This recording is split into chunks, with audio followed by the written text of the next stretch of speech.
You're listening to the Metal Lens. Life, the universe, and everything from a metal point of view.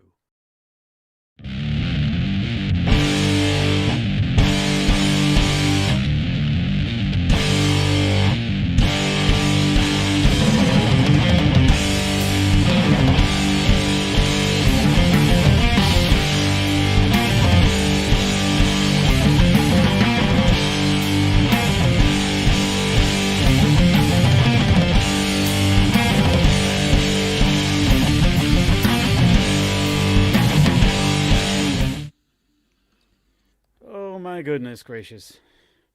Here we are. We're a bit glitchy, eh? Kind of feels that way. I'm not really sure what that's about.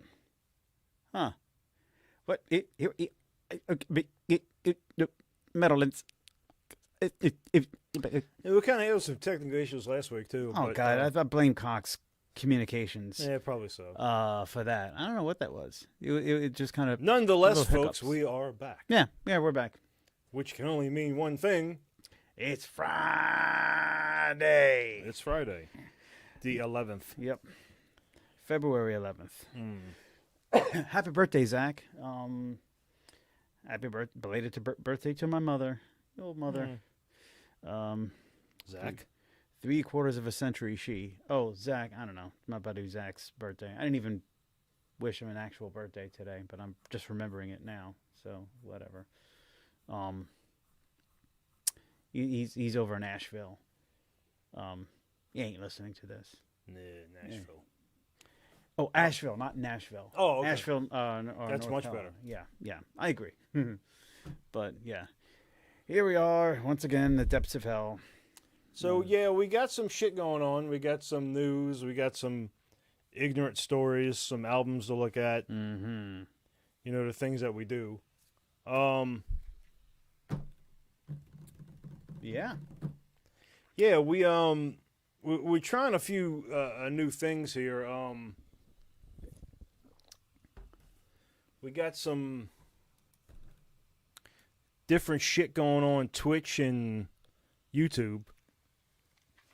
Yeah, we're streaming on Twitch and YouTube, and we have some activity as both of you might have noticed. We've got an active Twitter and Facebook account now. What? Active. Getting in with the social media. Active, as in, like, I'm posting stuff almost on a daily basis, which is kind of cool. And it's just exhausting. But, you know, these are the kind of sacrifices that we have to make nowadays here in the 22nd century. But yeah, we're trying to get in with the we want to be in with the in crowd. Yeah, so like NFTs will probably have that coming up in about a day or two. We'll have our own cryptocurrency soon. Be like the Metal Lens coins. You can start mining those soon. And probably in about 30 days, we'll have our own atoll somewhere in the South Pacific. Yeah, we're going to start making graveyards for the metaverse. If that's Maybe. a thing, I'll just take your word for it. I don't know what so that like even if means. anybody can explain to me what the fucking NFT is, that'd be helpful. Yeah. Hey, don't say it's a non-fungible token, because I know it's a non-fungible token. Yeah. But the problem is nobody knows what the fuck that is. I don't think we really have a firm grasp as a race on actual economics. Well, you know, and that's the whole interesting thing about it, because I think... Not even economists. Because, like, everybody's trying to figure this out. Yeah. Like, this crypto thing and this NFT thing. And, like, there's a few companies, or it's more than a few, that are kind of, like, jockeying around to be, like, the thing. Like, Ethereum and fucking Bitcoin and all these different blockchains and platforms. And they're kind of scrambling around to try and be the one thing, you know? Yeah. So, like, investments are going on, and people are staking money in this thing and that thing, and it's a lot of little ants scrambling around at the bottom there, and to get up to the top of the hill. Yeah, which is where we want to be. Yeah. Like I said, own a small island, preferably one that's not too radioactive. You know, from the atomic tests in the 40s. A couple of Filipino boys. Oops. Whoop. Hey. Good night, everybody. We are now banned in the European Union. Thanks, Troy.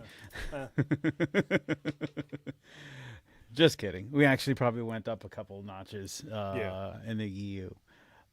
So yeah, when we own everybody here, we'll let you know, and you're invited to the party. Sure. Everybody's invited. Mm-hmm. So bringing it back down to earth, I just want to say before we get too deep into this shit, Troy, Mardi Gras season, Carnival season is upon us. Oh, yeah. They ain't nowhere to pee on Mardi Gras Day. Yeah. So, well, except maybe nowadays, because you'll be lucky if you even see a cop. Yeah, you can piss wherever you want. Here in New Orleans. Flop that fucker out and just whiz away. That's right. Drain that lizard. Take a shit wherever you want to. It's legal in California. Dude, about 20% of the people around here do it anyway. Yeah. My point is, we are approaching the madness for those of y'all who aren't here in town. That is Mardi Gras season. Right now, as we speak, the Crew of Bohème is rolling in the city. Tomorrow is Crew de Vue. Didn't Chewbacca start soon, or did they already roll? Chewbacca's was last weekend to the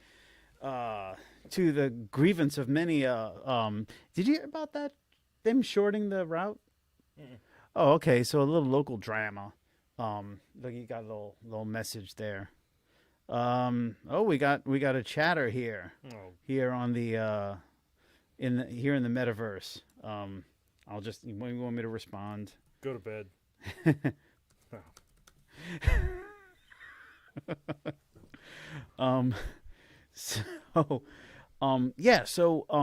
Chewbacca's rolled last Saturday, yeah, and Does it got something to do with dogs? Is that what it is? What, Chewbacca's? Yeah. Oh, you're thinking of Barkus. Oh, the Crew of Barkus. No, Chewbacca's is a nice little new hipster crew that came out like maybe 10 years ago. This is Mardi Gras hipsters. Post Katrina, you know, and it's all Star Wars. Oh. So Chewbacca's, you know, everyone's like in. Okay, it's that one. Okay. Everyone's all colorful and glowing and carrying lightsabers and stuff. Anyway, I'm not trying to offend too many people, but the mayor came out just a couple days before the parade. Oh, Latoya the Destroyer. Latoya the Destroyer, Titi, as she is so lovingly regarded. Oh Lord. It came out and said like, oh, we got to shorten the fucking route so that it doesn't cross or go down St. Claude because we don't have enough cops for the detail. And that was a very last minute thing. And a lot of businesses on the on the St. Claude corridor, number of restaurants and bars, one of whom was Arabella, that I gave a shout out to when I found out the news, because they had dumped a whole bunch of money and time preparing and money and ingredients preparing, because this is like their biggest night, right, as it is the biggest night of business for a lot of the businesses. People just rolling down for Chewbacca's. Yeah, very popular. She keeps pissing parade. off the small business owners, boy, I tell you. Well, somebody voted her back in, and it wasn't me, because I'm out here in the parish. But anyway, like it was a lot of pissed off people, a lot of just broken. Yeah, I can't speak for all the businesses, but I know Arabella in one particular for one. Because I know the owner, and I felt really bad for him.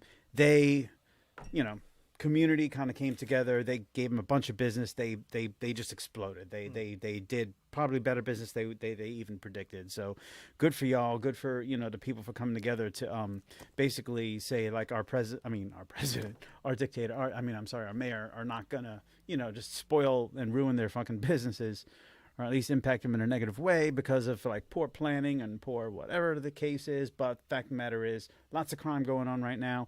Very few cops going on right now. and it's just going to be a whole lot of fun. Troy, how many parades are you going to be in the city this year? None. Oh, really? That's yeah. So typically we get the fuck out of town for Mardi Gras. Are you going to do Nemesis? Probably, if we're here.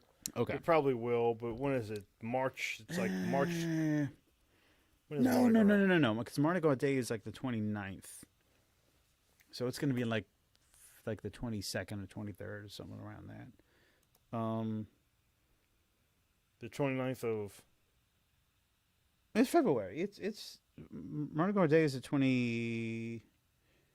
No, sorry. I think there's only 28. I said 29th. I'm sorry. Okay, so it's March 1st is Mardi Gras Day. Yeah, it's March. Yeah. So Nemesis, I guess it might be the 19th then, Saturday the 19th. Because I don't think it's the 26th. No, it's going to be... Yeah, I don't know what we're doing. We're probably going to... I don't know. Well, we'll see. Normally we get the fuck out of town is what we do. Okay. But well, let me know if we have a show or not next 2 Fridays from now on the 25th.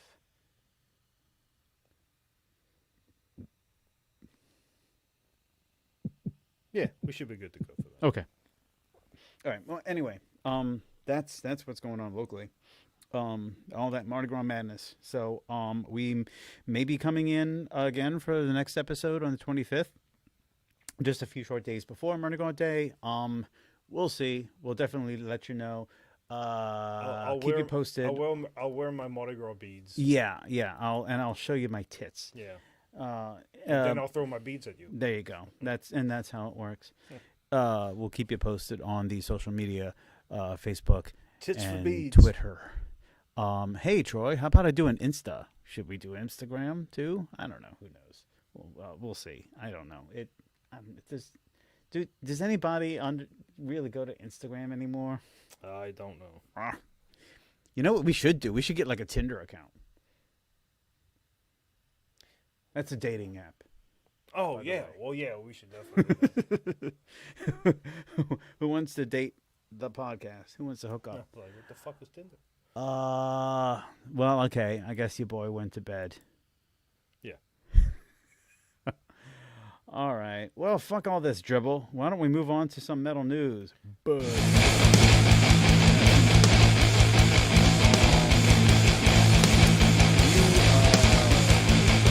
Don't show your mind.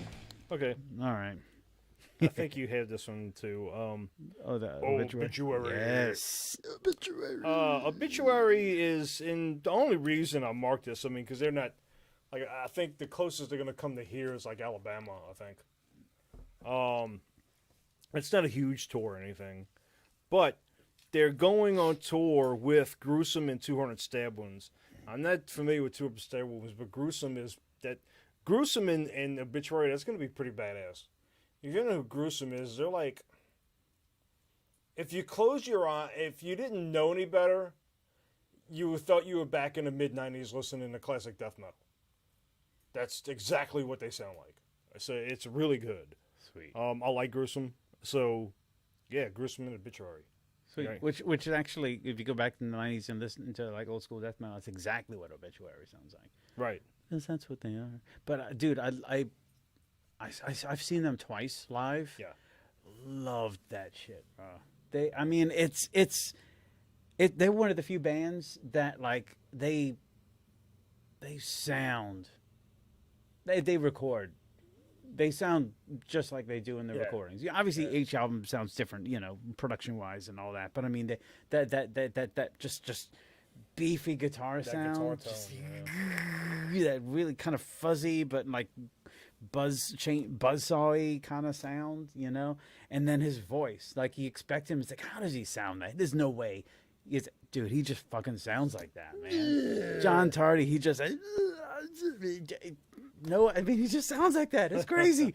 He's one of my I'm just gonna rave about John Tardy for a second. He is like one of my top I'd probably say top 5, definitely top 10, but probably top 5 favorite death metal vocalist of all time, dude. It's just sick. It's not that guttural, deep stuff, but it's just so inhuman. Yeah, it's just inhumane the way he belts it out. Like with, He's just barking and oh God. If you haven't listened to Obituary, get out from the fucking rock that you've been living under for 30 years now and fucking check it out. That guy is a beast. The band, it's not technically exceptional or elaborate or anything like that. They're basic, they're powerful, solid drummer. Donald Tardy, John and Donald Tardy are brothers. And they've just been fucking keeping it real for 9, 10, 11, 12. Yeah, 30 years now. Solid fucking Florida swamp baked. Whatever. Anyway. Tampa area, right? The Bay Area? Yeah, Tampa. Yeah. Tampa. For real, yeah. Yeah, let's see. I flagged this one because ex-Sepultura and Neurosis members formed this Absent and Body project.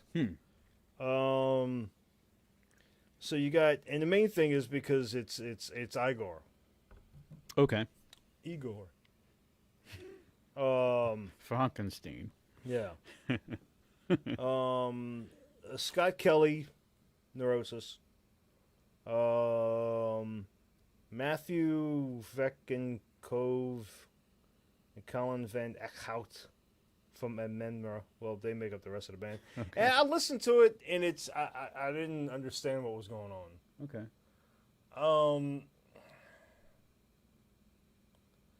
It was kind of like Neurosis, like they're more abstract stuff and ambient stuff. Okay. With like maybe some tribal drumming. Okay, I was trying to figure out how the Ego Cavalera. Yeah, stuff I was came. looking for like a solid track, but I couldn't really find one. So okay. Kind of ethereal feeling or sounding. Yeah, kind of which wasn't really what I was expecting. But then, I'm like, well, with Neurosis, it kind of made a little bit of sense. Okay. But yeah, there's that. Okay. So here's a little feel-good story. You'll probably like this. I don't know if you caught this one or not. Oh.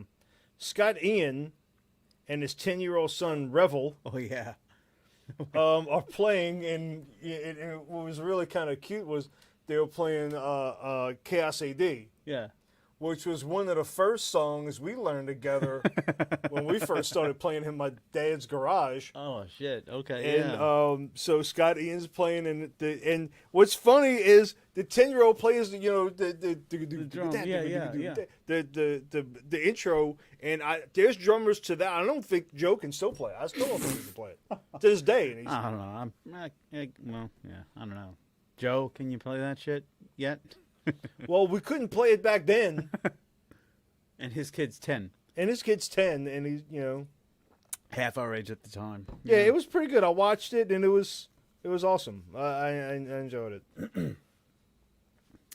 Oh yeah, they did Territory. They did a couple songs off of Chaos AD because I didn't see that one, but I seen them do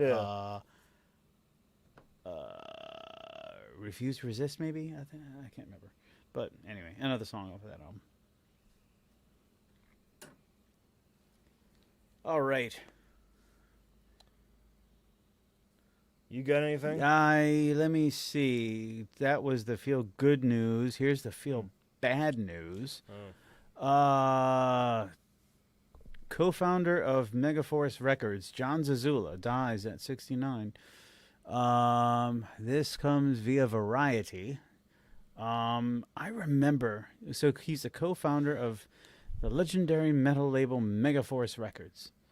John and Marcia Zazula. Do you remember reading that in the liner notes from any of the fucking, metal bands from the 80s? Sure, yeah. There were Anthrax and Metallica come out. Stick out in my mind. Let's see. Along with Metallica, whose first albums he released: Anthrax, Testament, former Kiss guitarist Ace Frehley, Ministry, King's X, Overkill, and Raven. Overkill. Shit. All right. That rings a bell. Marcia died, as I recall, like last year. Mm-hmm. It was these two people from Megaforce Records, these founders, who really gave these guys a chance, these early acts a chance back in the early 80s. Just a couple, kind of legendary characters passed away. Metallica and Anthrax, who we can see pictured here. Not you guys, but, Troy and I can see the picture here. Look at this. You got Metallica here. Here's Scott Ian. And I'm assuming that's John Zazula right here in the background. A young group of heavy metal cats. Yeah, with Metallica and Anthrax. Yep. So yeah, there's Marsha. Yeah, that's one for the history records. The rest of what I've got for you, Troy, may actually kind of float around in the how shall we say the tabloids, just a whole bunch of shit talking, if you will. Weird thing between members of Deicide. What? Okay, yeah. Ex-Deicide guitarist Eric Hoffman curses Glenn Benton's hairpiece. Glenn Benton has a hairpiece? I'll explain. Via Metal Sucks. I have the hairpiece. The hairpiece on my head. Damn you, hairpiece. You have herpes on your head? Oh, I see what you're doing. Yeah. That's a Cheech and Chong thing. No, I get a hairpiece. Hey, Jesus, former... Wait, what? Oh, okay. Yeah, sorry. Jesus, former Deicide guitarist Eric Hoffman needs to settle his piece. Yeah, no, I thought I was... Okay, so Eric Hoffman, who is no longer with Deicide, I'll go ahead and throw this out. He posted this on looks like to Facebook. I respect my fans. I love my fans. Most people can't say that without them. I'm nothing without them. After what happened when Glenn Benton fucking took Scar's royalties for 20 years and all Deicide merchandise, I will find you and hunt you down like the animal you are. I have no label, and I did my last album for the fans out of my own savings, and will do it again without label. He's probably drunk. I now pronounce curse on his hairpiece. Glenn Michael Benton, you will be history soon, and Steve will hire new singer. I'm not, this is not hyperbole, and I'm reading verbatim as best I can. No space in between periods in the next sentence or the next letter. Also remember this, I am Deicide. You are a disgusting individual that doesn't care about anyone but himself. Glenn, you're Amon. Not now. You're not good enough. I drew the logo, came up with the name. Unbelievable. I am Amon. Suck it, Glenn. We will meet again. In hell. And we're assuming here. Right. In hell. Or I guess hell's not, we're doing the news now. But yeah. I kind of like, I mean, I'm not trying to show, not trying to make fun of Eric Hoffman because I want to, but there you have it. That's quite the either insane or substance fueled rant. Hey, look, I'm a bit of a stickler when it comes to like grammar and probably stuff like that. Probably a bit of both. I probably both. I don't know. I don't know. Hey, we can only speculate, but that happened, and I thought it was funny. So, especially considering it's Deicide, you know what I mean? Like they're so fucking big and evil and just like, and then you I curse your hairpiece. Yeah, you I place a curse upon your hairpiece. So take note of this. Yeah. Did you curse my herpes? This took place, I don't know, the original article is dated February 1st, 2022. So if anybody spots Glenn Benton with like like a black stringy hair piece bald. attacking him, or maybe just like he has no hair, then you'll know that it was Eric. Yeah, Eric did it. Punk's Johnny Phil saw his shadow, predicts 6 more weeks of winter. Yeah, there you go. All right, I got a good one. Okay. Reaction. Super 7 reaction action figures. These little fellas here. Yes. So, makers of our Slayer figurines. Yes. Now, Show no mercy. so they had just went crazy, and I'm gonna tell you something.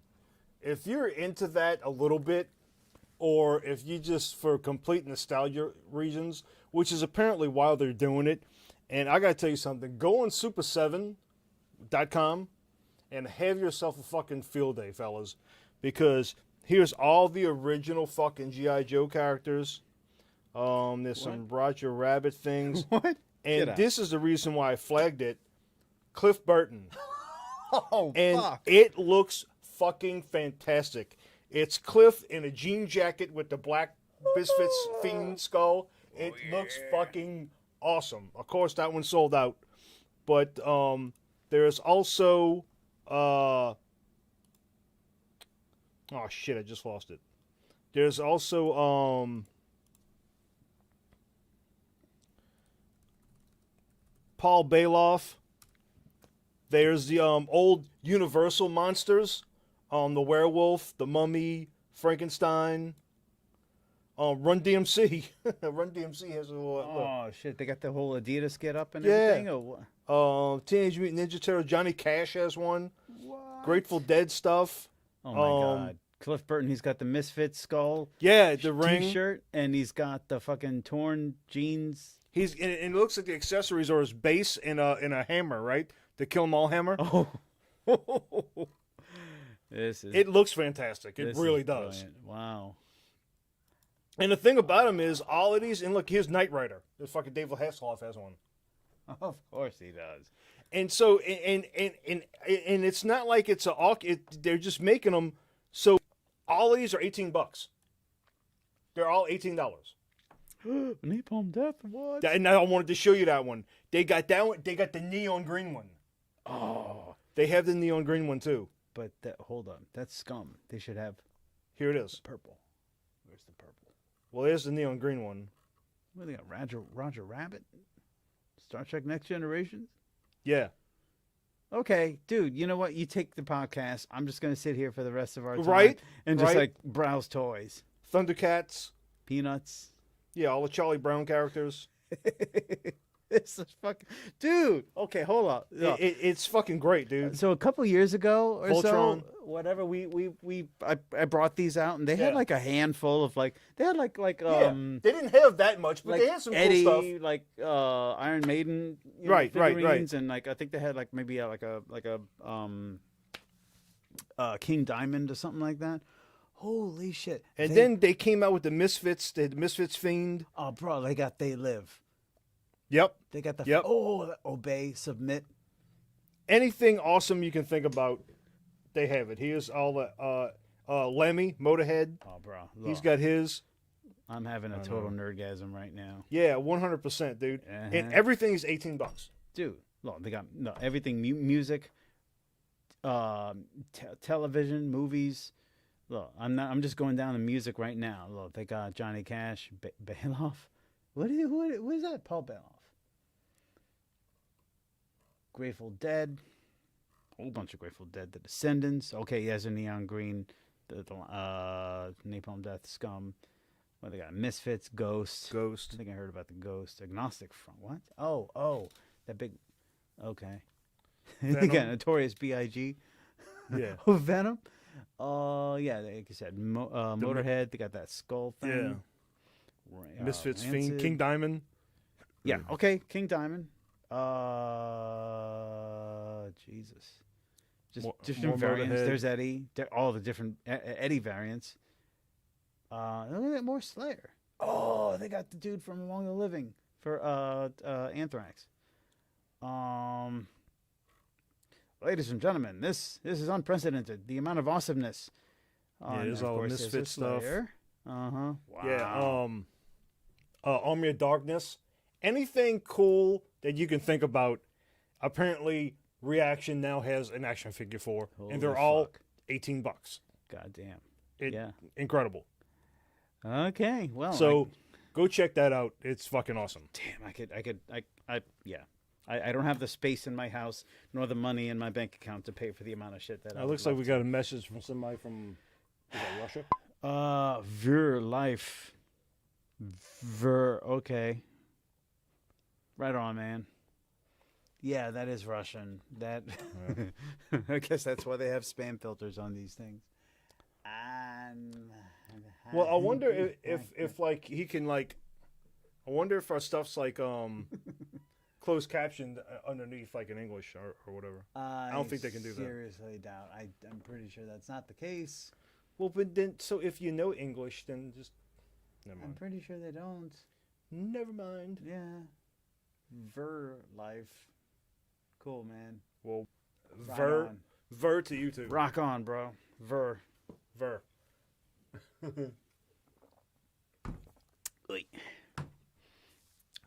Yeah, so that's awesome. A couple of things that I posted on social media.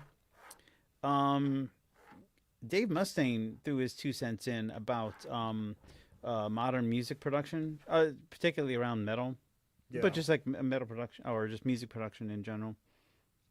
And of course, Dave Mustaine, go figure, he much prefers the stuff from the 80s than, what's going on nowadays. Particularly just in terms of like the fact that the engineering techniques were less forgiving back then. So in other words, you had to just have talent and play well. Well, yeah, because I mean, they recorded Rust in Peace on tape. On tape, exactly. There was a limited number of times that you could punch in, punch out before you started just ruining the fucking tape or just degrading the tape, stuff like that. Plus, you can't really quantize on tape. Right. You can't. No. You can't I don't think you can reamp on analog tape and stuff like that. I suppose perhaps technically you could feed back that, but the point is though. I mean, he was saying that, like, production value. I guess was much higher back then because people had to rely on talent and being able to play and sing and not have to rely on engineering magic like pitch correction and editing tricks, quantization and stuff like that. Well, just basic editing. I mean, yeah, I could take that kick drum and move it if it's out of, you know what I mean? Mm-hmm, mm-hmm. So if you're just moving a waveform and just click, drag, and he's not wrong. But he's not wrong. No, he's got a point. It is. I thought it was kind of funny because Dave Mustaine, probably as much as anybody, I kind of took to be just kind of like a, just kind of a grumpy old man ish kind of thing. And I'm not making fun of his age, but more emphasis on the grumpy part. I guess I still kind of see him as the sour Dave, who still kind of, throws a little shade on. But plus, I think his guitar playing was still undervalued. Because I mean, I think as precise and as razor sharp as that dude has been on the fucking guitar is just, it's incredible. Well, there's a reason he's a legendary, character in at least in the '80s, the big thrash movement, from the '80s and '90s, and continues to persevere. People say a lot of great things about James Hetfield too. I think Scott Ian's a little underrated too, but I mean he's whatever. I'm an Anthrax fan. Speaking of grumpy old men, there was this shit that Chris Barnes was talking. Did you hear about that? Oh, is there more to that? It depends on how much you heard about it. He was, you know what I'm talking about? He was critical about modern. About yeah, well, we covered that last time. Did we? What did he say at the time? I can't. Oh, there was just some round table and he just like these the best metal vocalist, and like he despises what the genre has become. Okay. Blah Okay. blah blah. Okay. And then like somebody tried to, respond to him. I guess the guy running the round table or whatever, and he was just like, "Nah, it fucking sucks. Fuck you." And he didn't really get into it and engage. It was just like, "That's my sense." Later, He started blocking people left and right after that. Corpse Grinder has thrown his hat in the ring. I don't think he's being explicit about it. I read the excerpt from what he was saying. But Corpse Grinder Fisher made a comment that he's proud of the scene today, and he spoke very highly of like the different bands that are out there. Well, and plus, Corpse Grinder's a really nice guy. I don't know. It just seems to me like you can kind of see which of these folks that have that we've looked up to and still look up to and still admire their contributions musically. We can see which of them have gotten disgruntled. Yeah, shall we say? Maybe a little bit too much time on the road, or a little bit too much. I don't know. Tobacco in their pipe, shall we say? Who knows? I don't know. But there's definitely some easygoing fellas in the scene, and some who are not so much. So I would let you, fair listener, decide which of the two vocalists of Cannibal Corpse, which is which. Verlife. That's it. That's all I have for any kind of metal news. I've got some weird shit that I might share later, but we'll get to that if it comes to it. Anything else, Troy? Nope. All right.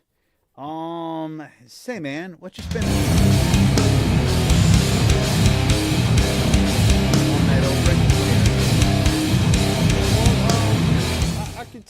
I could tell you what I'm spinning. Would you like to know what I'm spinning? Would you tell me?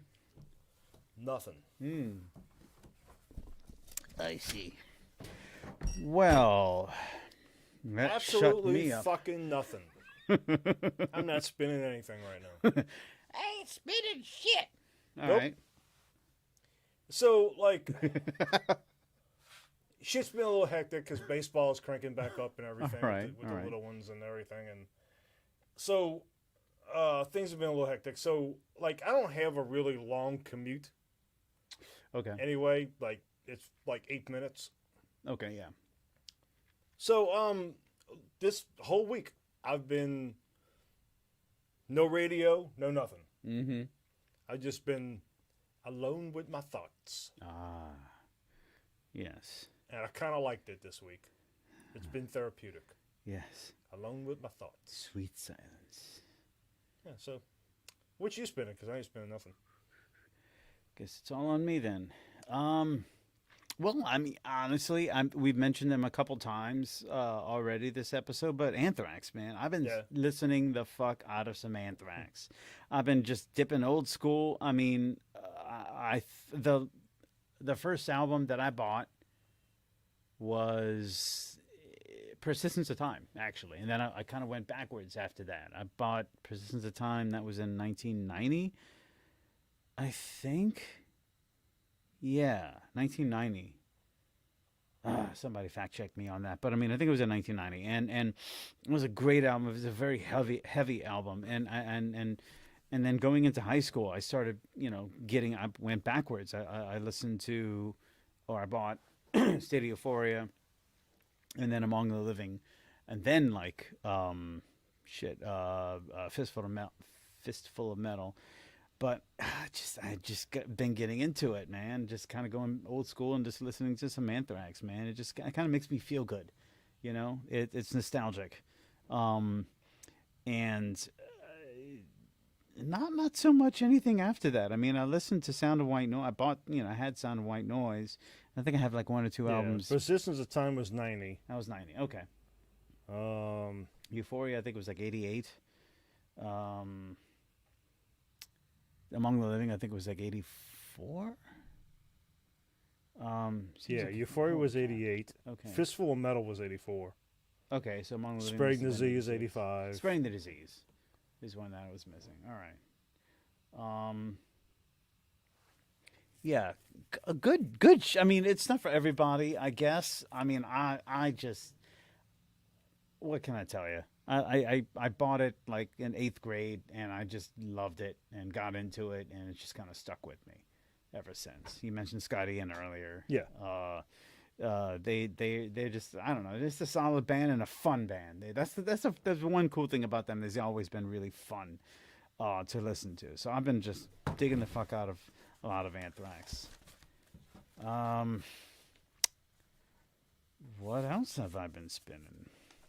I've been, I mean, the little Steely bit I Dan. had listened to maybe the week before was actually some Gore. Okay. America Must Be Destroyed. Of course. It's a great album. Yeah, it is. No, I really like that album. Actually, I tapped into some other Gore from some of their other albums. Some of the newer stuff, which I wasn't too familiar with, so I started actually exposing myself in it, which Gore would be very proud of. Yeah. What was it? What was his name? Exposing myself to some of their newer music. Odorous Orungus? Yeah. Yeah. Yeah. Totally underrated. So fucking underrated. Uh-huh. That dude was such a great vocalist. Yeah. Versatile. His range was incredible. Dude, overall, they were really great musicians. They really altogether, were. man. America Must Be Destroyed. That fucking bass tone on that album was fucking killing. Yeah. Killing. Yeah. It's a good album. Going back to Anthrax, you mentioned bass. I can't remember what what was Metal Sucks or Blabbermouth. One of them was like listed. Frank Bella was one of the like nicest people like in the scene in metal, which I can understand. I've seen a couple of interviews. He seemed like a very chill, solid dude. I don't know. I can't say that much about. A lot of people say that about Corpse Grinder. I've seen a few interviews from him. He's just like a dude, man. Yeah. Plays a lot of Warcraft, apparently. A lot of World of Warcraft. He's just a dude, man. Whatever. Look, and that's the fun thing. I mean, especially coming from the 80s and the 90s, when we were kind of in the middle of that had the whole satanic panic. You know what I'm talking about? That whole thing, which was just a whole bunch of contrived bullshit, and it was just fear mongering. It was entirely made up, fabricated, based on little to no evidence. There was this case. Shit, what was it? Like it was like a school. The McSomething School, McManus School. I can't even remember. If anybody's watching, please throw a comment up there in the chat. I can't remember the McSomething School. Anyway, there was this school, and it was somewhere in the United States, and they had these accusations of the school harboring like child trafficking and like sex trafficking of children and like for like child pornography and satanic rituals and stuff like that involving these children. And it was all this whole satanic panic around this whatever it was school. And well, I didn't go to one of those schools. No, it was like one particular school, and this principal was like being accused, and all these witnesses were being called in. This is like in the early mid 80s, and all this lawsuit was brought up against like the headmaster of the school and other members of the faculty, and the whole thing went on for like, dude, I want to say like no joke, like 10 years. Like it went into the 90s before the whole thing was finally resolved. I mean, saying McManus, that does ring a bell, but dude, I can't. I don't remember the story. But I'm gonna fucking die if I can't remember the name of that. Where do you go? Satan. Satanic. To the school of Satan. Satanic School McMartin. The McMartin preschool. A preschool? Oh, It was a good lord. preschool, yeah. McMartin preschool, the McMartin trial, and the satanic. Dude, it stretched on for years, and guess what, Troy? They were found not guilty, and there was just all this backlash about like a lot of like social workers and school staff, or maybe not school staff, but like people who was brought into the case to like question the children. They were found to be like leading the kids and like doing a lot of suggestive questioning, like, hey, did they touch you, and they're like, you know what I mean, and the kids like, yeah, sure, whatever, they don't understand what's happening, and it was like all this leading. It was like a huge like sociological thing and psychological thing, but it was also like this huge like legal thing, because I mean the fucking legal, I don't know if you would call them tactics, but the things that they did were just like fucking horrible. And I'm not talking about like, no, pretty much like they were clear, like there was no evidence of any kind of abuse or neglect, even, let alone satanic anything happening at this school. Strange. It was just people were just freaking out, and just they were getting terrified, and you had like parents protesting, hey, leave our children alone, oh, yes, Satan this and all that shit, and it was like completely unsubstantiated, just driven by paranoia and fear. Was it like an Amish country or something? No, I want to say, well, I can't remember where it was. It was not in the backwoods area, as I recall. I'll find out. It's somewhere. McMartin preschool case. This was in the Manhattan Beach, California. Which I'm not exactly sure where that is, Manhattan Beach, but it's in LA County. Dude, this is like LA. Yeah. LA. South of El Segundo, north of Hermosa Beach. It doesn't mean anything to me. What? Yeah. Hail Satan. Hail Satan. Anyway. Yeah. Well, that's all I've got in terms of what I'm spinning. Always depend on Satan to bring you a good story. Thank you, Lord. We ready for some album of the week? Yes. Let's go ahead and do this. I'm going to go ahead and grab it.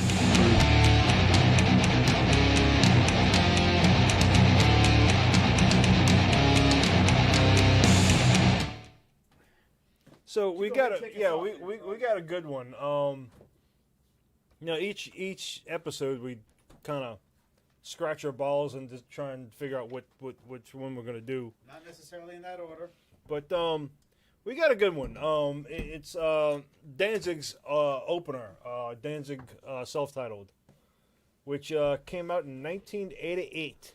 Ah, yes. And I remember it well because. Personally, for me, I'm a big Danzig fan. I always was when I was a kid. Yeah. I had all the Misfits. I listened to Sam Hain, and because that album came out in '88, I was listening to that shit in '89. Mm-hmm. Believe that. Yep. So, what was kind of interesting that I was kind of doing some reading up on that album, and so like some interesting things about it was old Dick Rubin. Oh yeah. The godfather of modern fucking music. Yes, indeed. He pretty much spearheaded all of that. So like as it kind of goes here,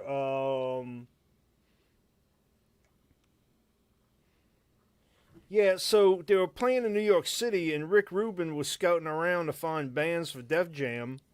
And he caught a couple of performances of Sam Hain and really liked Glenn. So he had like this vision that he wanted to sign Glenn. Like he didn't care about Sam Hain, he just wanted Glenn. And he wanted to start like this project, and Glenn kind of said, well, fuck no. I at least want to have old Erie Vaughn. Okay. The bass player. Okay. So he agreed, and so I think he actually just signed Sam Hain. And then I guess through whatever happened, in '87, they brought in John Christ and Chuck Biscuits. Chuck Biscuits. I Ha love that name. It's the greatest name ever. Chuck Biscuits. And hey, what did you do this weekend? Chuck Biscuits. Chuck some biscuits. So, take that as you will, I guess. yeah, and so they changed their name from Samhain to Danzig, and then kind of history went on from there. And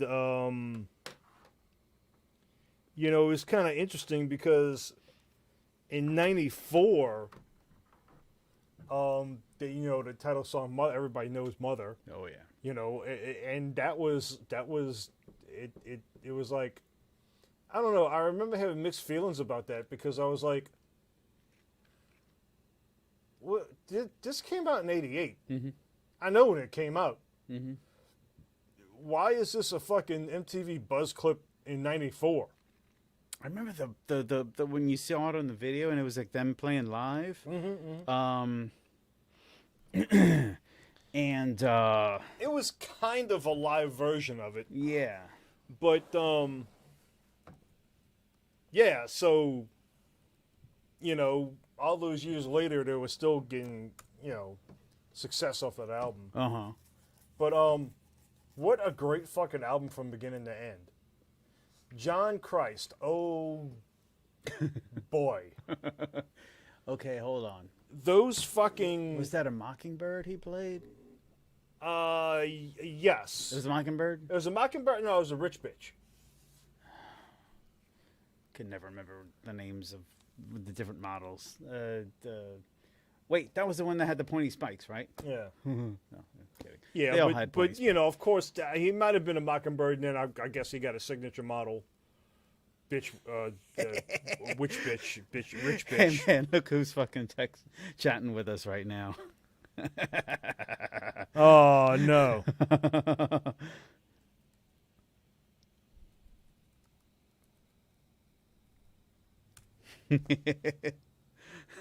What's up, Chuck? Fucking Chuck. We love you, man. I still gotta call you, and I will call you. Yeah. We got some things going on. So anyway, with the this fucking the riffs Yeah.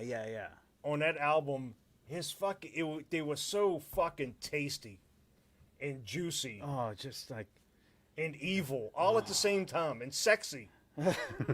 It was all of those things all in one, and it was a sexy album.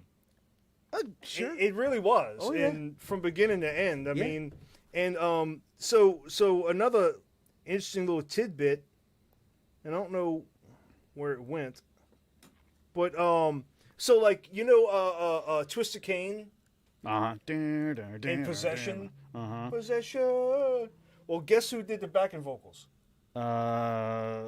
Probably wasn't Elvis Presley. No, it was James Hetfield. Wait, what? Yes, it was. I sure as fuck didn't know that. I wouldn't have fucking guessed that. No, Rick brought him in, and yeah. I was trying to find out exactly where I read that from. Get out. It might not have been in history or discography. Huh. But yeah, Rick brought in James Hetfield to do. I did not know that. I will take advantage of this silence to say. Yes. Sweet oblivion.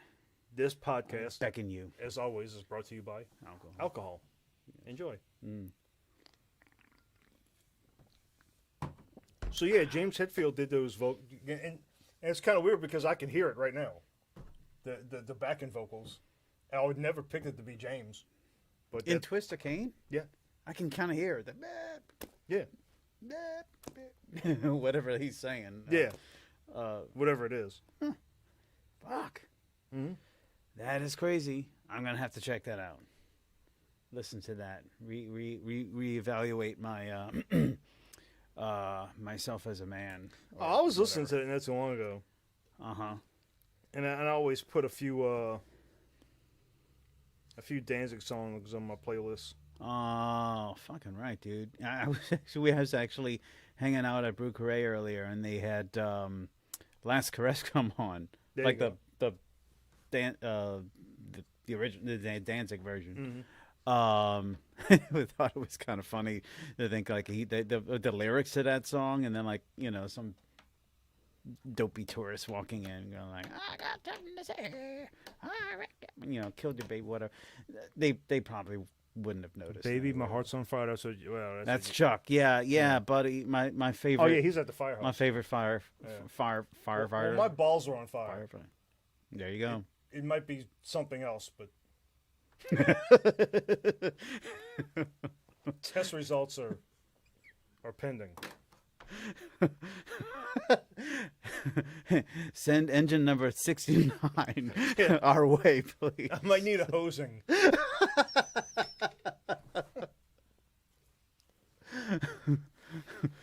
Oh God, it's spreading. Oh, fucking Chuck.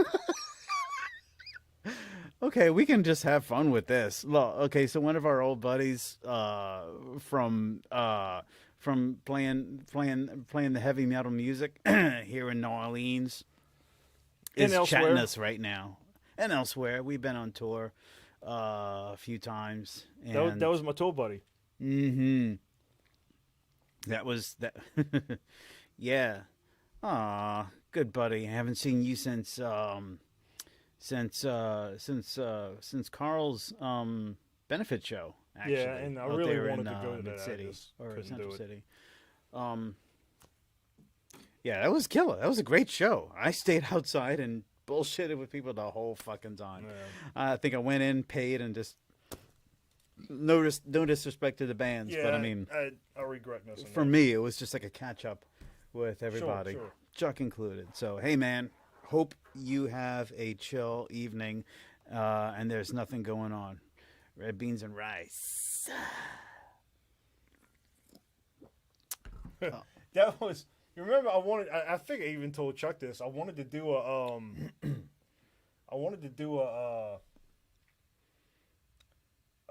AC/DC and ZZ Top cover band, like to make money, and name it Red Beans and Rice. Maybe he remembers that. I don't know. Do you remember that? Do you know why? That would have been AC/DC and ZZ Top, Red Beans and Rice. Just something stupid. Okay. Just to like Fair enough. Play French Quarter fucking bars and make money. I was trying to like figure out like what's the correlation between ZZ Top and AC/DC and Red Beans. If you had to do that and to make money, would you want to fucking sit there and play Brown Eyed Girl in front of a bunch of drunk assholes for the fucking 100th time in a row? Yeah, no. But you could rock out some AC/DC, bro. Yeah, sure. Just a little ZZ Top in there. At least that shit's upbeat, you know. Well, fucking right. Mm-hmm. Yeah, it looks like he remembers. Oh my lord. We've got royalty on with us. Yeah. Fucking right. Okay, yeah, I wasn't part of that conversation, but hey, you know what? That's okay, because I don't think I would want to be an active member of Red Beans and Rice, man. I think I can't sell my soul. Well, we gotta get Chuck. We gotta get Chuck on here, and we can talk. We could do stories from the road. From the road, yeah. Come on down, baby. Hey, be a guest star. Waukegan, Illinois. You know what I'm talking about. Christ. Yeah, I remember Waukegan. That was a fucking mess. I remember half of Waukegan. Jesus. That should tell you something. You got some science for it? I think we're done with. I do. I got a few science things. Yeah.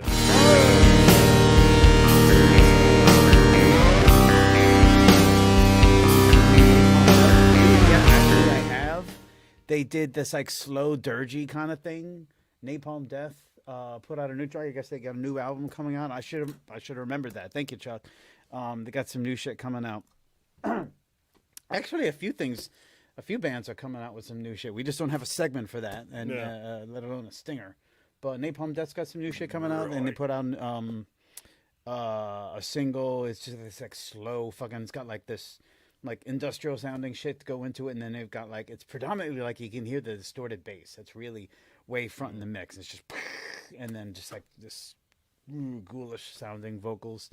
They got a Killing Joke. What is it? Something Chaos, Chuck. If you know the name of that Killing Joke single that came out, they put a video out. That's coming. So Killing Joke's got some new material coming out. Dying Fetus has got some new shit coming out. Who else?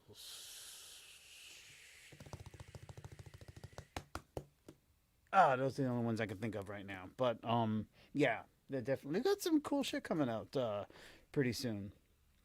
Lord of Chaos. Thank you. That's the Killing Joke. Gracias, mi amigo. Boy, this motherfucker must really be bored at the firehouse.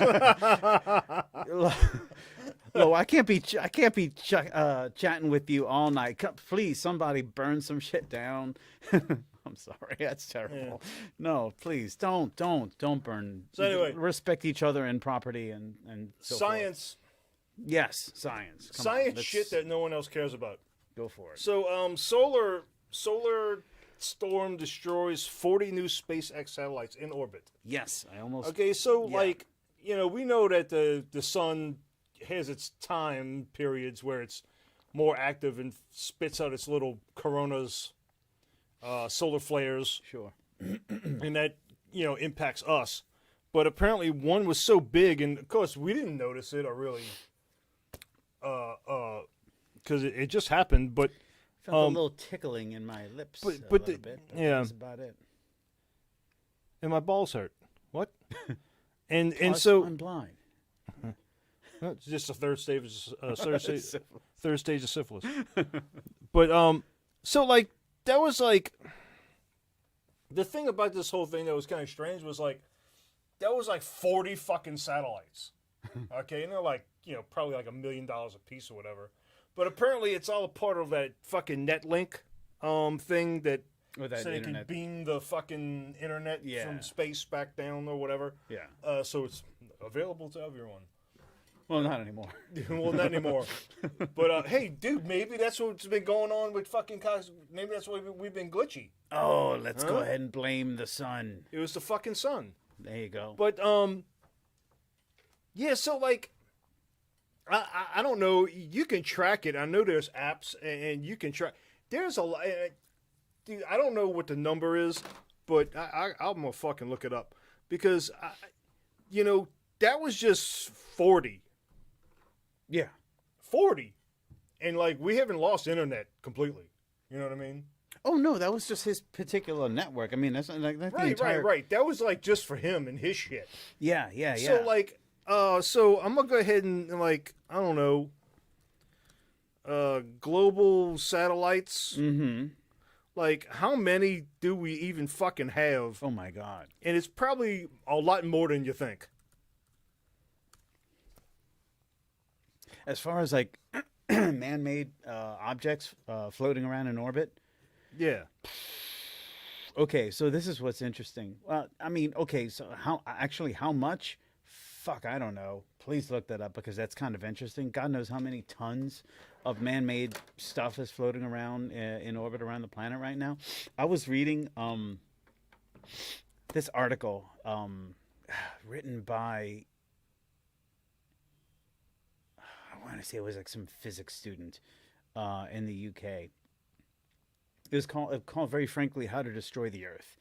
Mm-hmm. And the guy kind of like gathered input from some of his colleagues and friends and stuff and tried to just kind of organize a whole bunch of like actual methods that it would take, what it would take to actually destroy the Earth, not humanity, mind you, not all life on Earth, but actually make it so that the planet Earth isn't there anymore, right?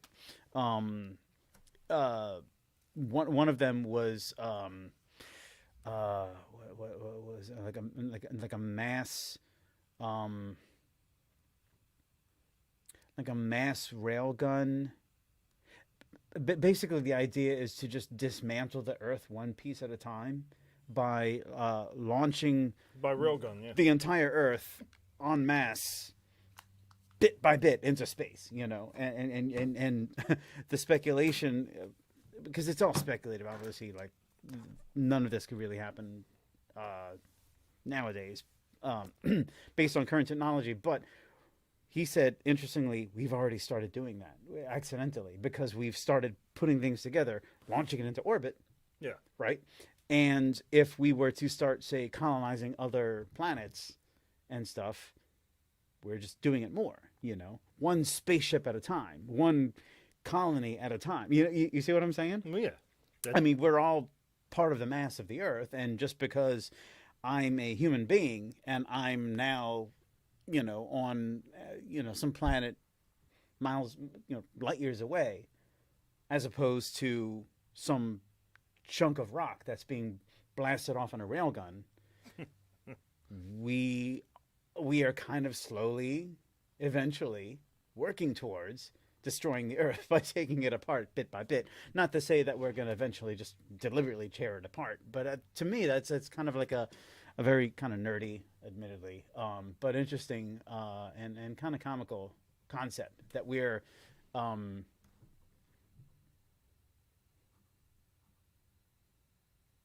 fulfilling our fantasies and our aspirations cosmically by destroying the thing that so that gave birth to us. So right now there's 6,542 satellites. 6,000?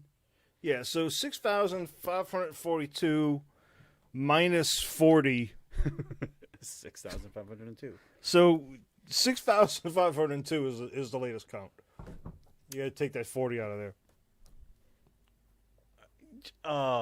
Each of which is probably a couple tons at least, right? You ever see different cartoons or movies or whatever, and they'll have this way off in the future when people travel around in space, no big deal. And you'll see pictures of the moon, people don't even go to Earth anymore because it's a shithole, and it's this big cluster of shit that's just circling around the Earth now. Yeah. We're on our way, folks. Basically, like the garbage dump. Of the solar system. This is a bunch of shit falling just in orbit around the Earth. That is so fitting, dude. I love it. All right, what else you got in terms of science? I don't have anything science related. Let's see. This is kind of sciencey. Human remains found inside 500-pound alligator. Well, I guess that's biology. Yeah, sure. Right here in Louisiana. Oh, what? Okay. Yeah. This wasn't the thing that was. Wait, no. It wasn't in Slidell, huh? It wasn't that poor old dude who got fucking eaten after Ida. I don't see a date on this thing. Oh, yeah, 71-year-old.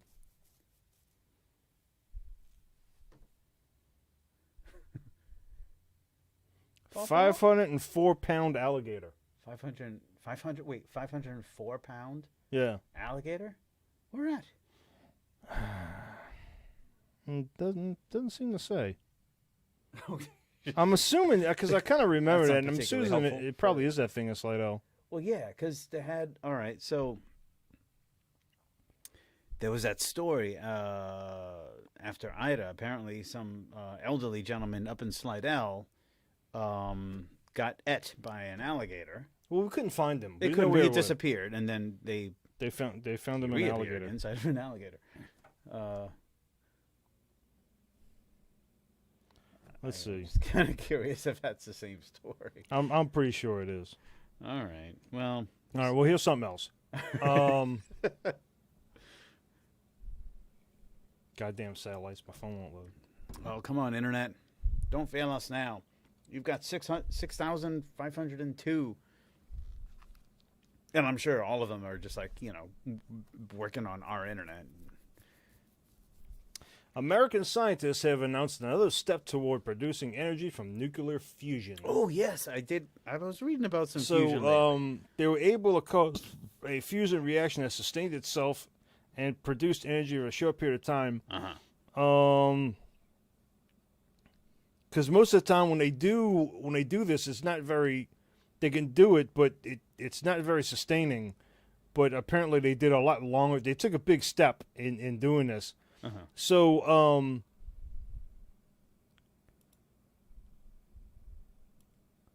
The pictures look really cool. Let's see. Four main matter. Well, give me some data here. Oh, there you go. Aimed 192 lasers at this small capsule inside a gold metal container. Researchers reported the process heats the capsule up to about 1 million degrees Celsius. Oh, yeah? That's a lot of lasers, and that's a lot of degrees Celsius. Dude, my understanding is that the biggest barrier to, usable fusion as an energy source is like funding. Well, yeah, it's not very efficient. So, funding into research. Yeah, well, the fusion had produced 10 times as much energy as went into heating the fuel. Yeah. But it produced less than 10% of the total amount of laser energy because the process remains inefficient. It's kind of the goal of fusion, though, is eventually to I'm not saying it's free energy, but I mean it's stars are a pretty fucking effective source of energy. So if you could figure out how to safely and efficiently and effectively and we were fuse just talking about raw solar, material like hydrogen and helium. Yeah, and did you? This is an interesting fact about solar. Yeah. This is talking about energy. Right. So,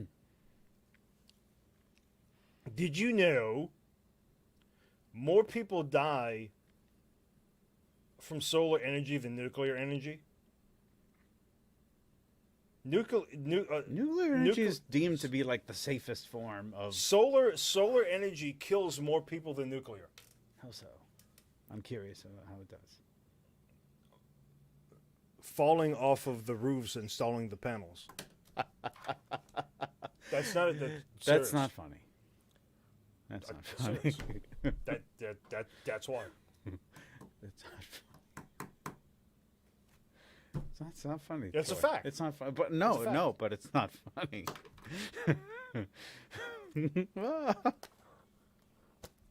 But it's not funny, man. No, people dying.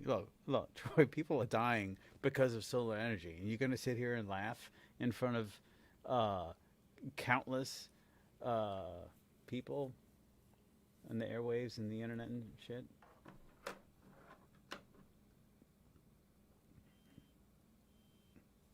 Nuclear has a huge waste problem.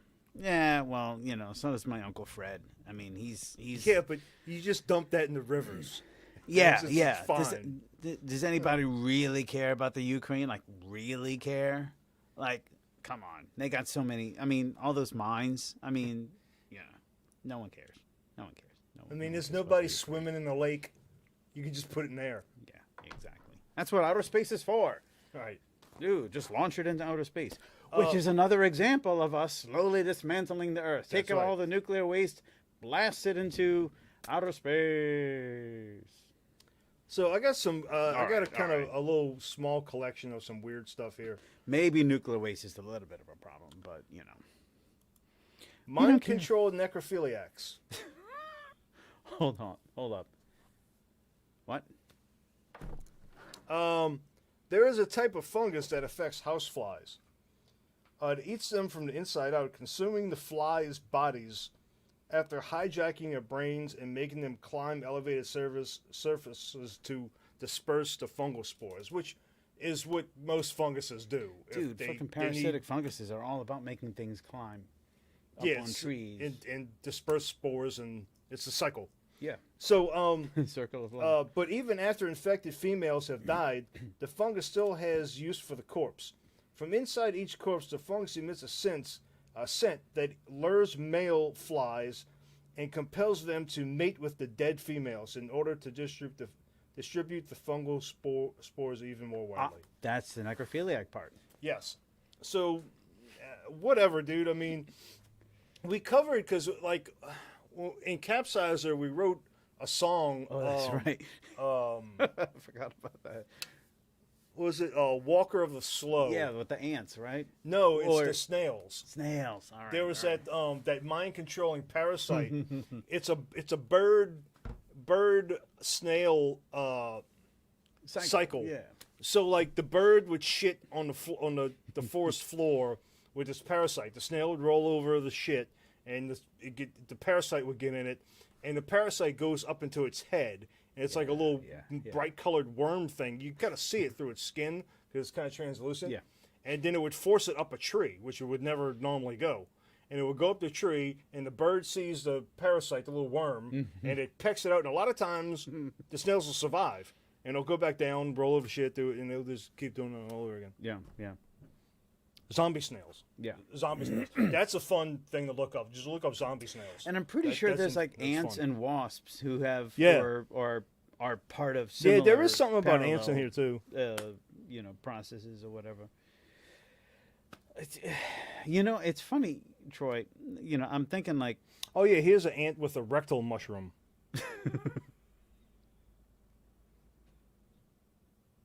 I'm not going to elaborate on that. I'm just.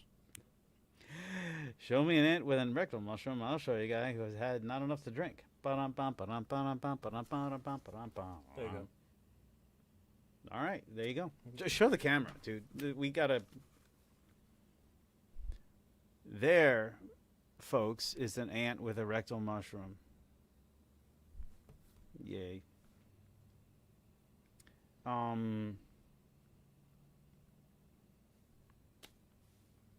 Maybe I was going somewhere. I don't know. Who knows? Social vomit. Here's another thing with ants. Ants puke in each other's mouths. Dude, you got the best goddamn headlines. Look, I mean, I got to do my research, and I do it. Upcoming to the week to the podcast, I sit at work and I got to find these things. Criticizing. You got to have content. It's all about content, baby. Hey, man, I'm praising. This is good. So, stuff here. Nothing will beat the dolphin vaginas, though. That was really good. The dolphin clits. Nothing will beat dolphin clits. Apparently, except for dolphins. Other dolphins. Yeah. To build their bonds and connections, they puke in each other's mouths, and it forms a bond, and that's how they the connections with vomit system. Which forges bonds by vomiting into each other's mouths, known as trophallaxis. This practice allows ants to share proteins, nutrients, and hormones, and it strengthens connections between colony members. Oh, bless their hearts. I mean, Blech! Ants. That's how they express. What's up, bro? Blech! You got something for me or what? See, bro. Shit, man. That was all those fucking late nights of drinking. A lot of love lost, apparently, because that shit just went into the alleyway and stuff, alongside the sheds. Yeah, right. There's a lot of bonding material wasted. The bathroom. Yeah. Which was pretty much like the strip of grass about 2 feet wide, just outside of our shed. Yeah. That was the bathroom. That stank, but thankfully, it rained so much that and it kind of pitched down towards the street. So I think it was a self-sustaining thing. It was really the best thing that we could have been doing environmentally, really, if you think about it, because it just washed out and just went straight into the drains, which went straight into the lake. So it was probably the best thing. Aquatic power violence band called Dolphin. What? Chuck is suggesting an aquatic power violence band called Dolphin Lundgren. Okay, I'll play guitar for that. Fuck yeah. Yeah, so go back to, what was it? And the vocals are going to be all like... Was it 2 episodes, or was it the last episode? With the dolphin? Yeah. I think that was last week, or last episode. Go back to last episode, Chuck, and towards the end, I got this whole story about dolphin clitorises. It's fabulous. You love it. It's fantastic. No love lost on our deep aquatic mammalian cousins in the sea. They say the ocean is cold, but the ocean contains the hottest blood of all. Huh? What happens under the sea? Under the sea. Stays under the sea. Hopefully, although, I've heard about some pretty close encounters, some pretty exotic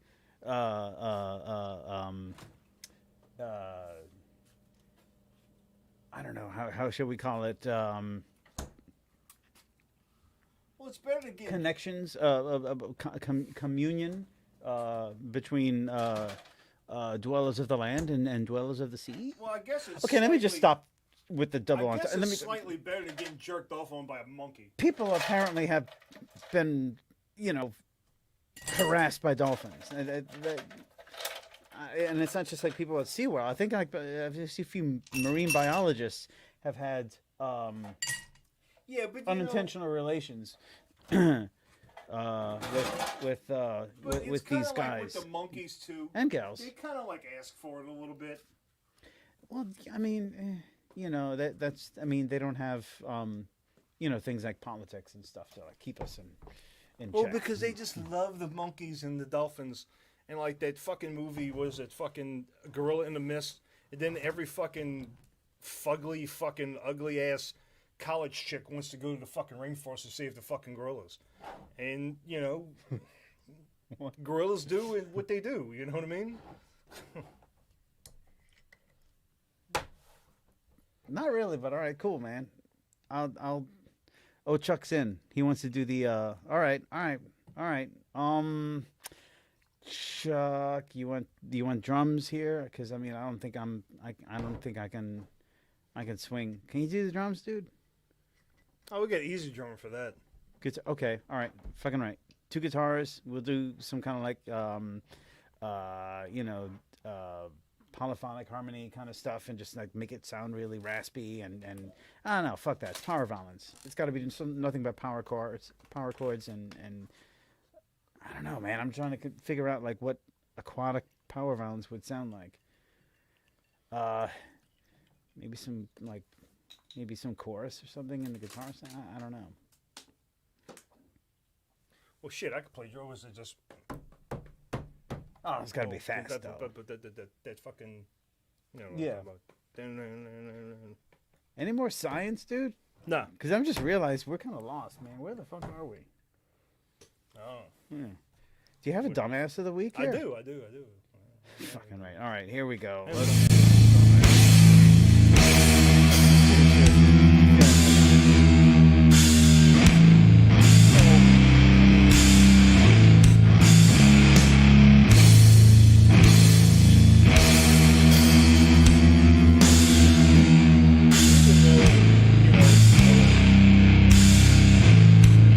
Which is good, even though this has kind of been like a reoccurring theme. But because the fucker just keeps coming up. Guess who the dumbass of the week? Just take a wild guess. You probably got 2 guesses. Who could it be? It's not Chris Barnes. No. Okay. Fuck. I don't know who. James Hetfield. Well, not really James Hetfield. Actually, it's not. It has to do with James Hetfield. All right. Let's see. Let me get this fucker's name right. God damn it! This fucking thing keeps popping up. I won some kind of Google survey, and they're trying to. No, you didn't. That's bullshit. And it won't fucking go away. That's because it's fucking malware. William Irwin. William Irwin. You are a dumbass, sir. William Irwin has apparently decided to write a book. Oh, wait, is this the lyrics thing? Yes. I didn't even read it. All right, but you can go for it, man. Take this one. So, I mean,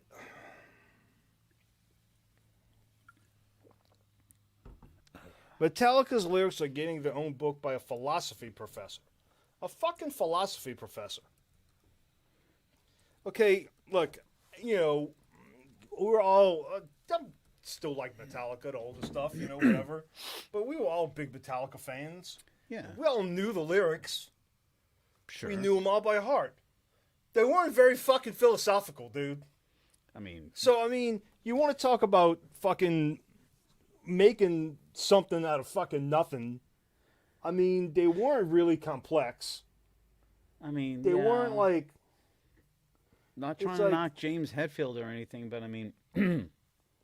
didn't take a master's degree to write what he wrote. Topics such as truth, identity, questions of life and death, and the mind-body problem, justice, and more through the lens of Metallica's lyrics. Jesus Christ. But the mind-body thing, they're referring to one, and that was based on somebody else's writing. So their mighty guitar riffs and pounding drums are legendary. Oh, Lars with your pounding drums. Oh, God damn it. This fucking thing. Dude, it won't go away. Bro, you probably got some malware on your phone there. Well, get it off of there. All right, everybody, stop. Wait. I gotta fix this shit. Where the fuck was I? Pounding. Oh yeah, Lars. pounding drums. You ever go to 66 Samus, and he plays Enter Sandman with dildos? It's great. It's fabulous. It sounds because fine. It sounds good, but it's like you don't really know. It's like, wait a minute, what? Those aren't drumsticks. What is he? Is that some kind of special mallet? Oh. What? Oh, this motherfucker! It's dildos. All right, I'm done. Dude, what the shit? So, all right. He did. I was gonna get into the meat and potatoes of it. So he wrote this book about going into. God damn. I can pull it up, man. You pull it up because I'm gonna have to pull it up. Apparently, I got some kind of shit going. Troy's been infected. I'm sorry, Troy's phone has been infected.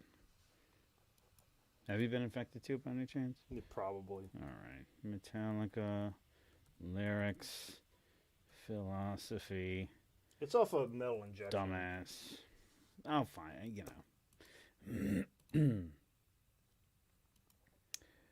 Metal Injection. All right. So Metallica's lyrics are in their own book by a philosophy professor. This guy thinks that James Hetfield writes rock poetry. Rock poetry? Dealing with death, war, addiction, alienation, corruption, freedom, religion, and other weighty topics. All right, yeah. Painting a rainbow of emotions with a deft palette. Jesus Christ. All right, you go ahead. I can't read it anymore. Deft palette, subtle but not obscure. Hetfield's lyrics deserve careful attention. A master of narrative, Metallica makes listeners care about a vast array of characters, from a vengeful god to a suicidal teenager to a man in midlife crisis.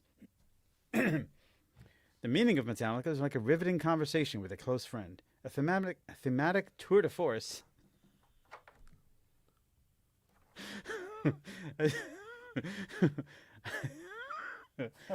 What? I don't know if it's the alcohol or if it's the Hetfield. A thematic tour de force that traces Hetfield's lyrical development across the decades. This companion examines everything from deep cuts like Confusion to mega hits like Enter Sandman. Dude, hold on. I'm gonna jump in there and say, like, half of Enter Sandman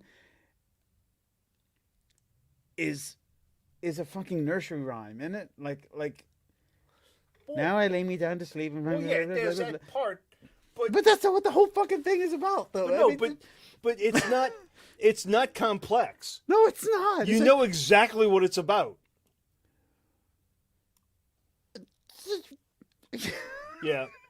So I mean, William Irwin, you are definitely the dumbass of the fucking. All right, let me finish. Sure to spark debate and discussion. The meaning of Metallica provides a close reading of lyrics dense with details and rich with allusions. The lyrics were never the thing with Metallica. I mean, the lyrics are okay. It's not like they were bad. I'm not saying that the lyrics are bad. Oh, they did just the trick. I mean, they weren't very interesting or whatever. They weren't like Dyer's Eve. You knew exactly what it was about. And I mean, but no one's winning a Pulitzer from Dear Mother, Dear Father, or whatever. You know, I mean, you knew what the song was about. Yeah, he's an angsty fucking dude. I mean, he wasn't trying to, like, I don't know, fucking.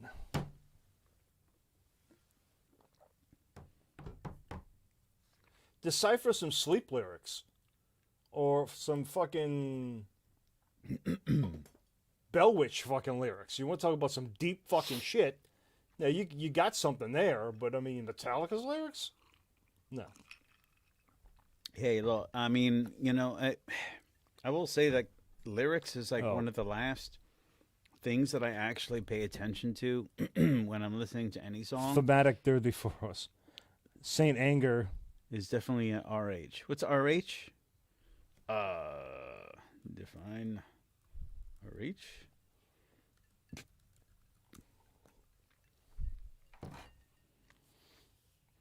Saint Anger is definitely a. I didn't even listen to fucking Saint Anger. I heard that Yeah. fucking snare drum when I'm out. Oh, is that the one with the Yeah, no, that's the one with the snare drum. the yeah. ping? Yes. It was more like Bing, bing, bing, bing, it's bing, more like bing, a pong. boom, bing, boom, It's more like a pong than a ping. pong. Oh God, typo. Okay, well, But yeah, dude, I don't see it with the lyrics. I mean, even fucking tour de force. I mean, nothing else matters. Trying to reach for something, but I just don't see it. I mean, look. Okay, you don't have to have a master's degree. You don't have a bachelor's degree. You don't have to have a college education. You don't have to have any, whatever, a certification in, in English, in whatever language that you speak, in literature or whatever, to create poetry, right? Right. No, I mean, come on. Yeah, look, I mean, you just don't have to have it. So I get it. I understand. Sometimes people just like put forth words and language and it just happens to be very expressive and it works. Yeah. But I mean, philosophy is kind of like a different No, thing. I mean, you're talking about lyrics and we're Metallica talking about... definitely worked, but like, because I brought this up before, there's a band that I really, really liked. Shit. Year of the Cobra. All right. It was a two-piece.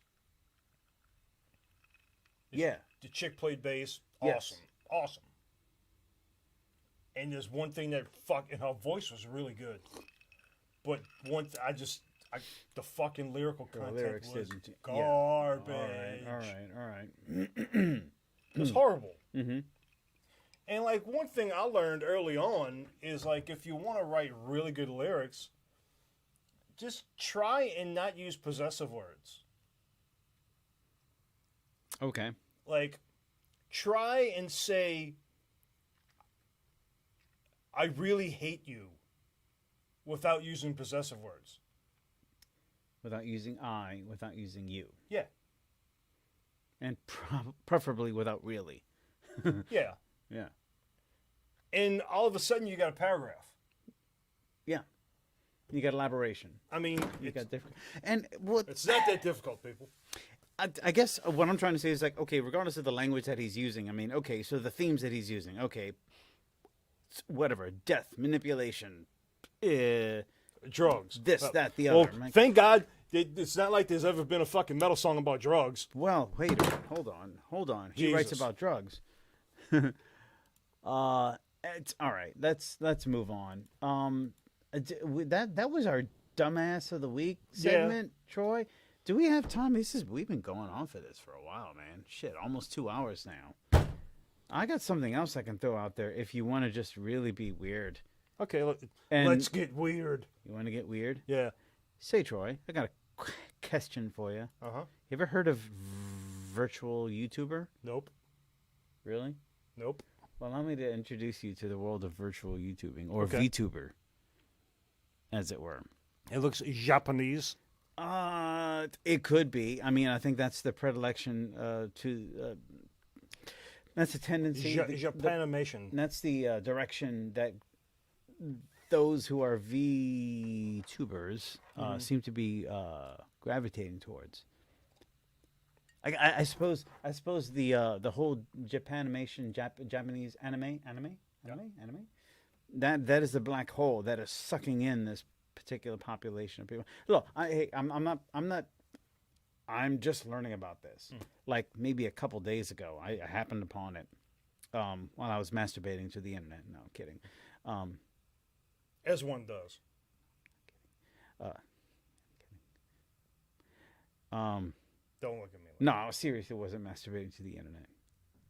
And whatever, through happenstance, I came across this phenomenon of a virtual YouTuber. All right, and apparently this is a thing, Troy, and I guess there's a number of people. Look, let me preface this by saying, like, look, I'm just a simple middle-aged loser dude who I just learned about the internet like yesterday, maybe the day before. Yeah. Really rather naive. So please don't judge me if this is something that's been going on since the early 2020s. Never mind. This is fucking weird shit. All right, this is new to me, Aren't we hopefully in the early it's new 2020s? it's 2022, so yeah. It's early Yeah, 20s. so this is okay. All right, so this is a relatively new phenomenon. So what happens is folks are getting on YouTube. I suppose you could do it on any kind of media platform. I get on YouTube too. All right. So do I. Yeah. I'm with you so far. I'm gonna need about 5 more of these, please. I have a sneaking a wild suspicion that this is gonna take a turn south. Dude, quick. We've already turned south, man. So what happens is, you get on YouTube, you use software, right? It's kind of like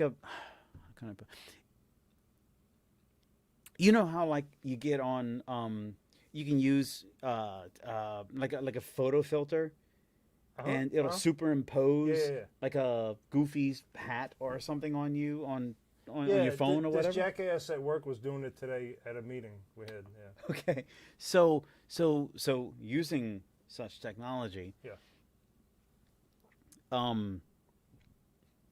using software, what they do, they superimpose these avatars in front of the actual person, right? And this avatar, this animated 2-dimensional thing, will like kind of move and animate itself and change expression and move accordingly, right? So if you're based on your movements.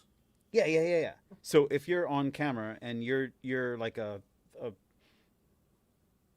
450 pounds middle-aged person like myself, and you go like this, what the camera sees is this whatever your avatar is set to be, and in this instance I'm looking at this thin anime looking character with long blonde hair and blue feathers in her hair or whatever. I'm basing this off the Wikipedia entry for VTuber.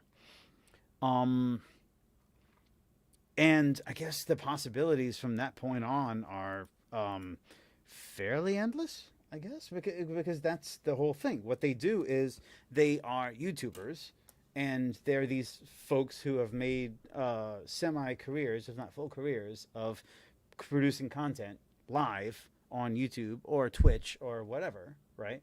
But instead of appearing live, they've added this software to it's not even like a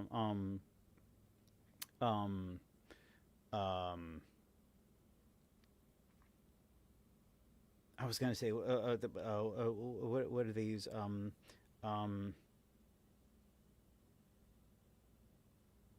just can't think of the word right now.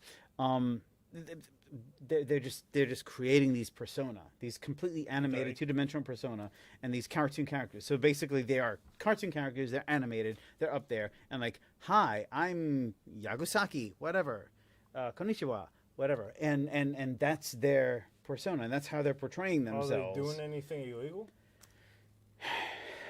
Some of them might be. I don't know. Not by definition. Oh. But VTuber is this new thing where people like okay, so I could become here's where it gets interesting, okay?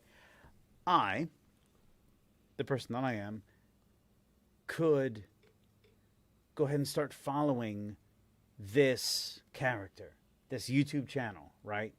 Let's just say their name is Yoshi. So I'm following Yoshi, right?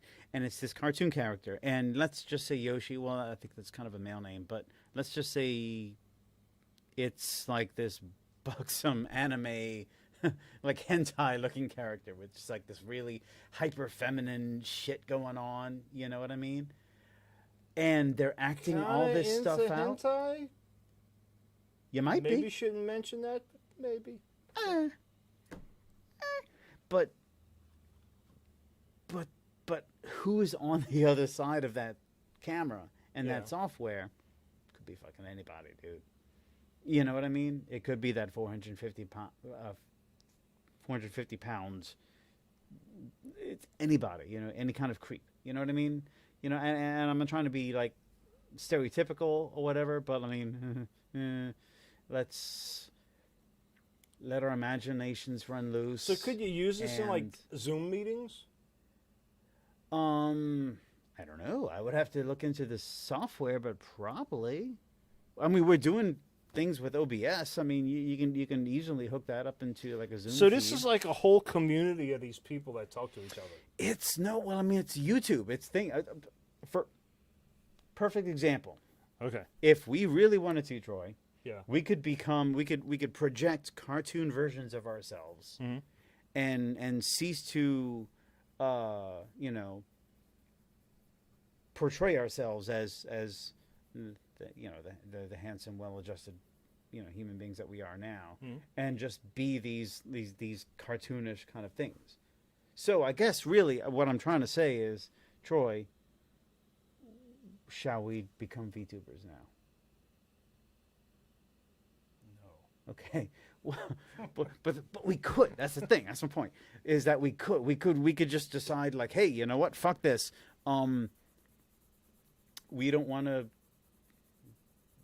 portray ourselves as like humans or as our actual identities, dude. We could just be like these weird, like we could just go on next episode and you could be like some, you know, 7 foot tall green alien thing with 2 heads. Oh. And I could just be like a little fucking. Is this getting into like the gender thing? It could be all kinds of things. It don't matter what, you know, gender or whatever. It has nothing to do with it. I'm just saying, like, you could be whoever you are as a person, but then you could project yourself, you know, publicly on a YouTube channel as whatever you want. It could be completely different.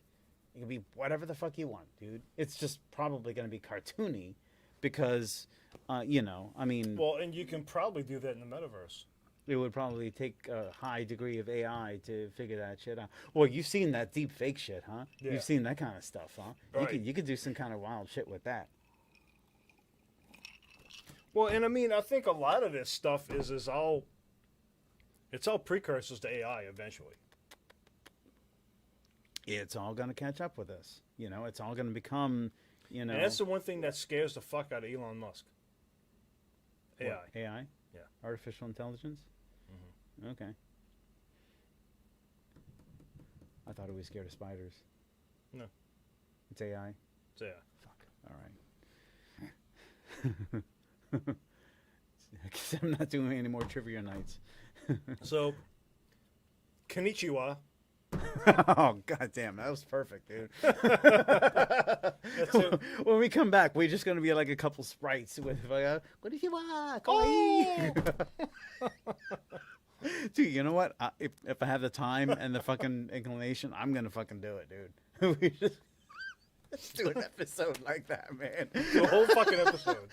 I'm going to be like some samurai dude, and you can be like whatever. I want to be a hentai chick. These big, overly, abnormally huge, perfect breasts. All right, fuck. Just got to make sure you show your feet, dude, because I'm pretty sure statistically that will bump up our audience by like 12%. Yeah, I'm sure. All right, fuck y'all. I think I'm just about done with this horse shit. We got some drinking to do, and hey, dude, fucking thanks for jumping on, Chuck. You are awesome, man.